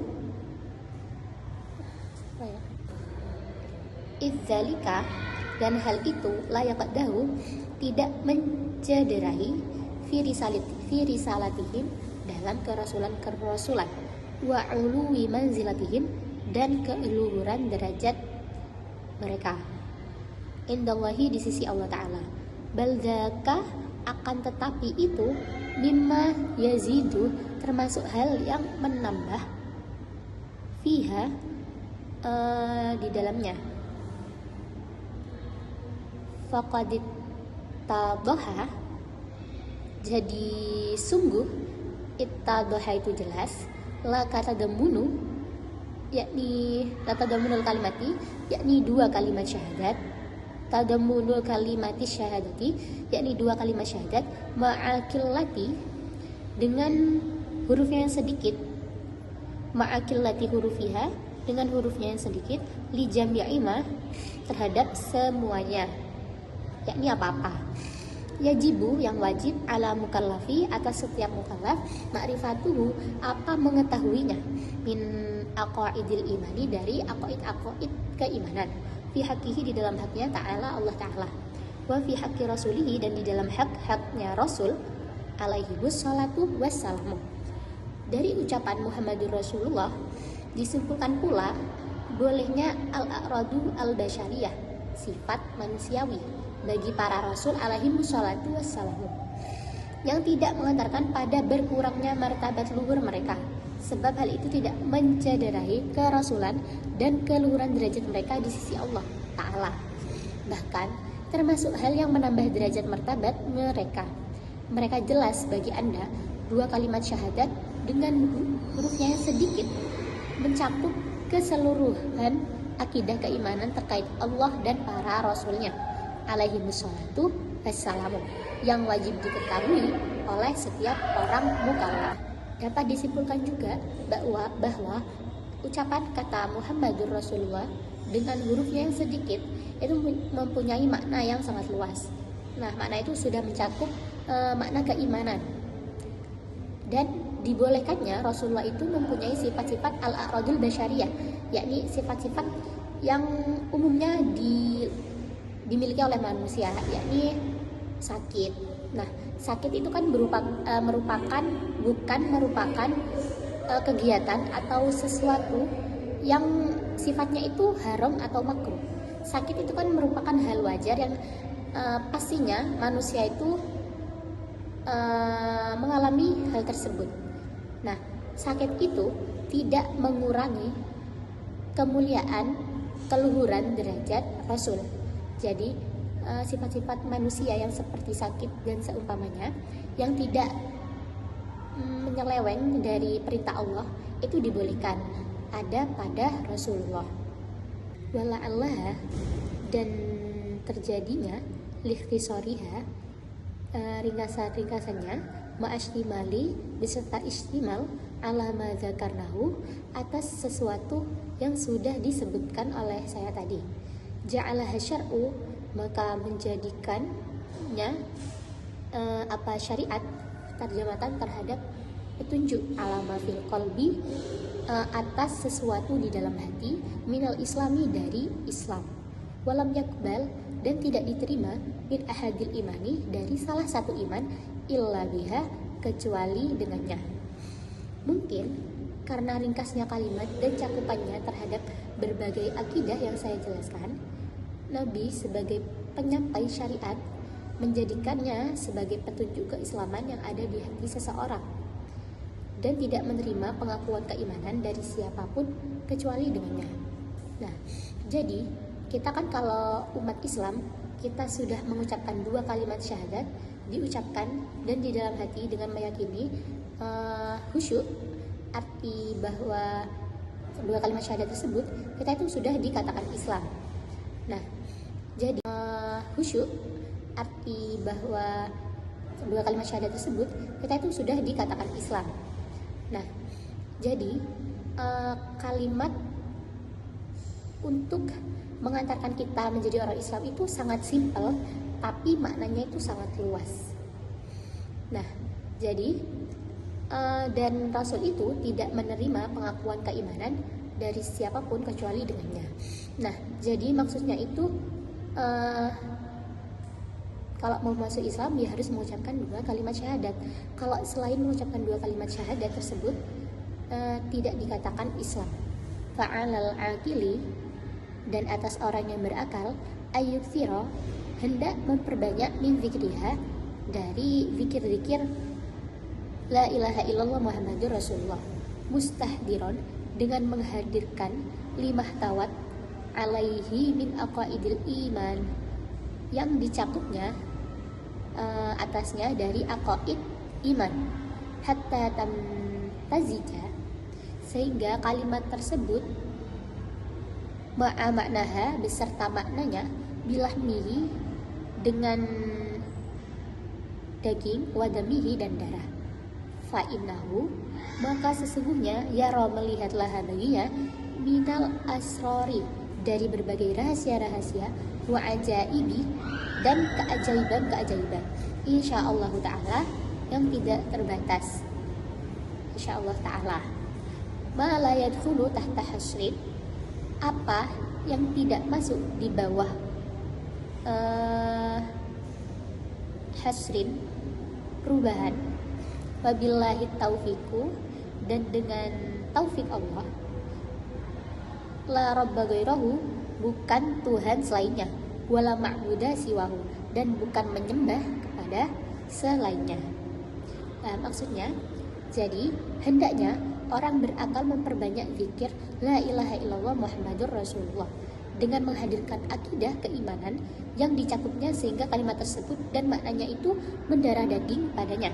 Bila demikian, maka ia akan melihat berbagai rahasia dan keajaiban-keajaiban yang tidak terbatas, insyaallah. Wabillahi taufik, tidak ada Tuhan selain Allah dan tidak ada zat yang berhak disembah selainnya. Jadi maksudnya ini, kita itu sebagai umat manusia yang berakal, kita kan makhluk itu ada 3, manusia, tumbuhan, dan hewan. Yang membedakan manusia dengan makhluk-makhluk lainnya itu kita itu diberi akal. Jadi kita itu bisa berpikir dan membedakan mana yang baik dan benar, karena kita memiliki akal. Nah, jadi orang yang berakal itu diwajibkan untuk berzikir dengan zikir la ilaha illallah Muhammadur Rasulullah, dengan meyakini di dalam hati ketauhidan, mempercayai makna la ilaha illallah Muhammadur Rasulullah. Karena kalau kalian membaca zikir la ilaha illallah itu ganjarannya itu besar, karena makna yang terkandung di dalamnya itu mempunyai makna yang amat sangat luas. Jadi ganjarannya itu besar. Jadi dianjurkan kita sebagai umatnya itu memperbanyak zikir la ilaha illallah Muhammadur Rasulullah. Nah, jika kita sudah mengamalkan zikir-zikir tersebut sering, kita itu bakal bisa melihat kerahasiaan atau keajaiban-keajaiban yang Allah miliki, insya Allah. Dan itu biasanya terjadi pada para wali atau para nabi, karena mereka itu sudah mengamalkan apa yang diperintahkan oleh Allah. Nas'aluhu, dan kita bertanya subhanahu pada Allah yang maha suci wa ta'ala, ayaja'ala, hendak menjadikan kami, wahibbatana, dan mencintai kami, indal mauti, ketika mati, natiqina bi kalimatis syahadati alimina biha, dan menjadi orang-orang yang mampu mengucapkan dan meyakini kalimat syahadat. Maksudnya, saya memohon kepada Allah agar menjadikan kami dan orang-orang yang mencintai kami ketika mati menjadi orang-orang yang mampu mengucapkan dan meyakini kalimat syahadat. Nah, maksudnya ketika kita sudah terbiasa melafalkan kalimat la ilaha illallah Muhammadur Rasulullah, ketika kita naza atau dicabut nyawanya, kita tuh sudah secara spontan mengucapkan kalimat syahadat, karena setiap harinya kita itu sudah membiasakan untuk membaca zikir la ilaha illallah Muhammadur Rasulullah. Nah, jika sudah mengucapkan itu, mereka itu memohon kepada Allah agar menjadikan mereka itu orang-orang yang mati dalam keadaan dicintai oleh Allah. Dan mereka itu juga memohon kepada Allah bahwa ketika meninggal atau ketika mati, mereka itu bisa mengucapkan 2 kalimat syahadat, karena setiap harinya mereka itu sudah terbiasa melafalkan zikir, yakni bacaan la ilaha illallah Muhammadur Rasulullah. Sallallahu ala sayyidina Muhammad, dan atas Allah ala sayyidina Muhammad, atas pemimpin kita Nabi Muhammad, ada dama selain sesuatu dzakarahu yang menyebutkan adzakirun kepada orang-orang yang lalai terhadap membaca zikir, wa ghafala an dzikrihil ghafilun, dan sejumlah orang-orang yang lalai untuk menyebutkan zikir-zikir la ilaha illallah Muhammadur Rasulullah. Wa radhiyallahu ta'ala, dan Allah meridhai an ashabi rasulillahi, atas sahabat-sahabat Rasul, ajma'ina seluruhnya, wa tabi'ina dan pengikutnya, lahum bagi mereka, bi ihsanin dengan kebaikan-kebaikan, ila yaumiddini, pada hari-hari agama. Wassalamun alal mursalin, dan keselamatan atas dan semoga keselamatan terlimpahkan pada para utusan. Walhamdulillahirabbil alamin, dan segala puji bagi Allah, Tuhan semesta alam. Nah, maksudnya dalam kalimat ini dan semoga Allah mencurahkan rahmat takzimnya kepada Nabi Muhammad, sejumlah orang-orang yang ingat yang mengingat Allah, dan sejumlah orang-orang yang lalai dari mengingat Allah. Semoga Allah Ta'ala meridhai para sahabat Rasulullah semuanya dan orang-orang yang mengikuti mereka dengan keimanan sampai hari kiamat. Semoga keselamatan terlimpahkan bagi para utusan. Segala puji bagi Allah, Tuhan semesta alam. Jadi pada kalimat ini kita itu memohon kepada Allah Ta'ala untuk memberikan rahmat kepada sejumlah orang-orang yang telah mengingat Allah maupun yang tidak mengingatnya. Kalau yang tidak mengingatnya itu maksudnya itu dia itu kayak diingatkan melewati, ya terserah caranya Allah untuk kembali mengingat zikir-zikir tersebut. Nah, juga memohon kepada Allah bahwa Allah itu meridhoi bagi umat yang sudah mengingat zikir la ilaha illallah. Juga kita itu meminta kepada Allah semoga keselamatan itu terlimpahkan bagi para utusan, karena bagaimanapun para utusan, yakni Nabi Muhammad dan nabi-nabi yang lain, Nabi Muhammad itu memberikan syafaat kepada kita. Jadi Nabi Muhammad itu merupakan perantara ketika kita nanti berada di akhirat, apabila kita sering mengucapkan kata-kata sholawat ataupun zikir-zikir. Dan segala puji bagi Allah, Tuhan semesta alam. Jadi kita itu memberikan pujian kepada Allah yang semesta alam ini, yang tiada tandingannya, yang berbeda dengan makhluknya. Cukup sekian dari saya tentang mengkaji kitab Ummul Barahin dari halaman 20. Dan Rasul itu tidak menerima pengakuan keimanan dari siapapun kecuali dengannya. Nah, jadi maksudnya itu kalau mau masuk Islam dia harus mengucapkan 2 kalimat syahadat. Kalau selain mengucapkan 2 kalimat syahadat tersebut tidak dikatakan Islam.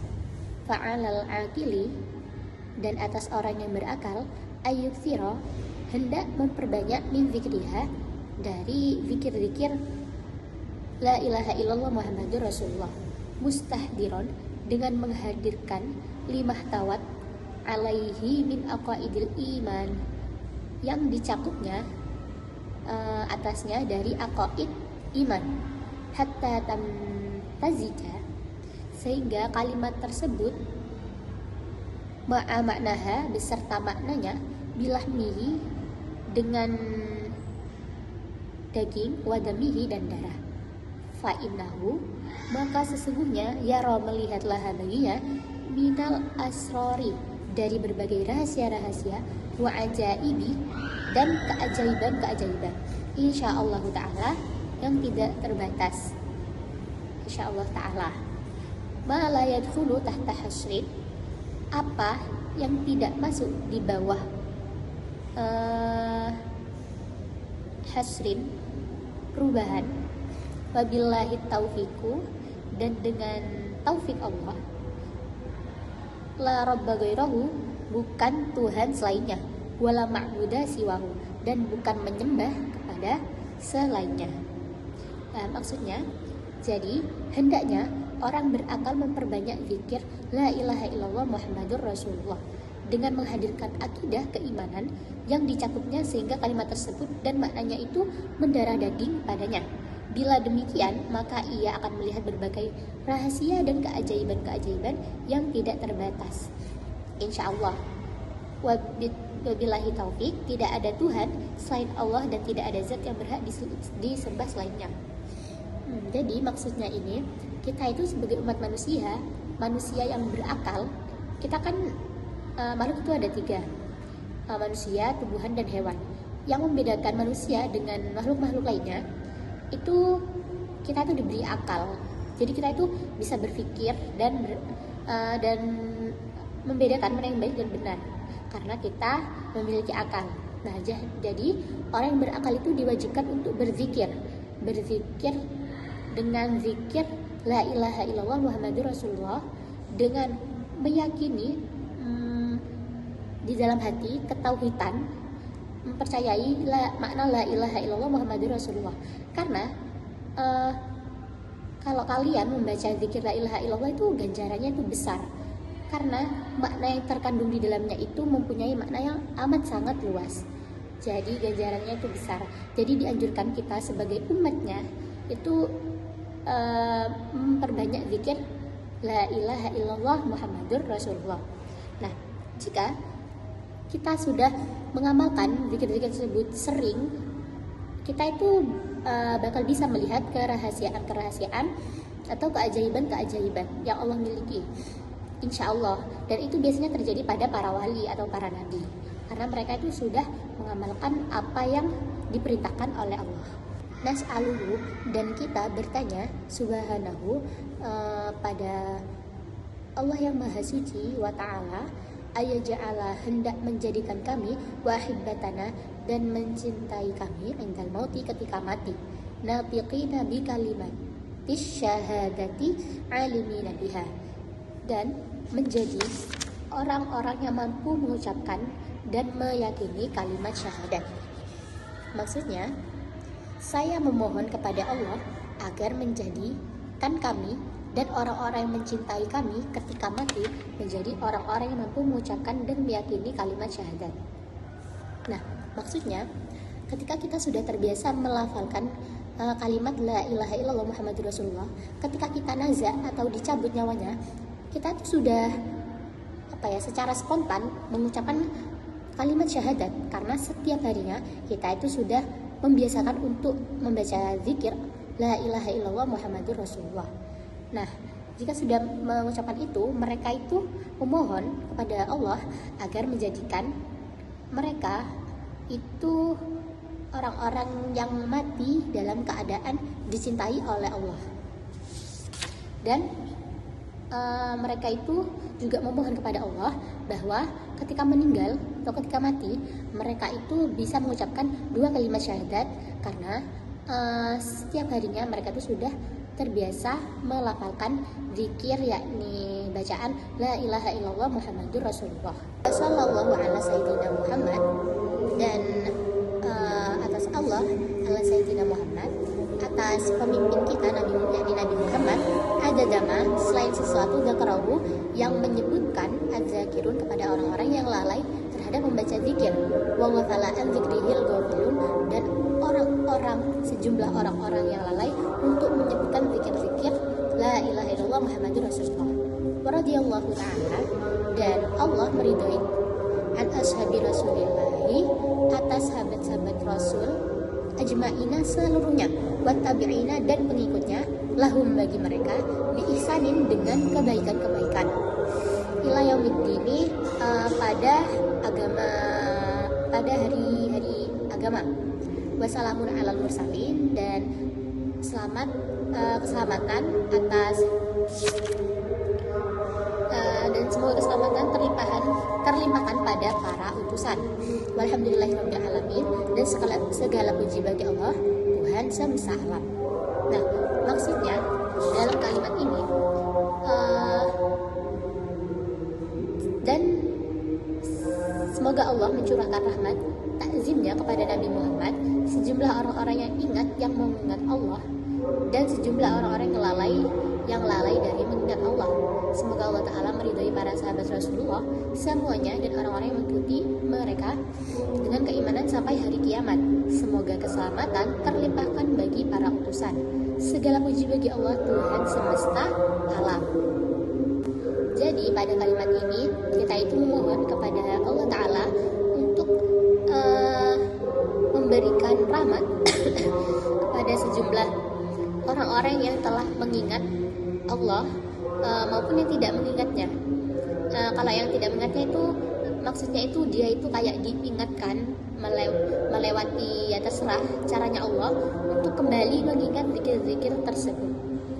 Nah, juga memohon kepada Allah bahwa Allah itu meridhoi bagi umat yang sudah mengingat zikir la ilaha illallah.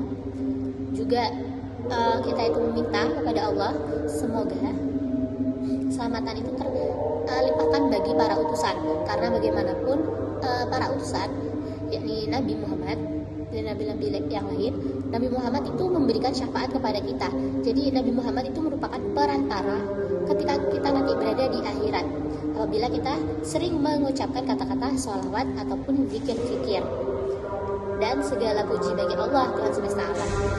Jadi kita itu memberikan pujian kepada Allah yang semesta alam ini, yang tiada tandingannya, yang berbeda dengan makhluknya. Cukup sekian dari saya tentang mengkaji kitab Ummul Barahin dari halaman 28 sampai 33. Mohon maaf bila ada kesalahan atau kata yang maksudnya itu terjemahan atau makna dari saya itu ada yang salah. Mohon maaf sebesar-besarnya. Saya akhiri. Assalamualaikum warahmatullahi wabarakatuh.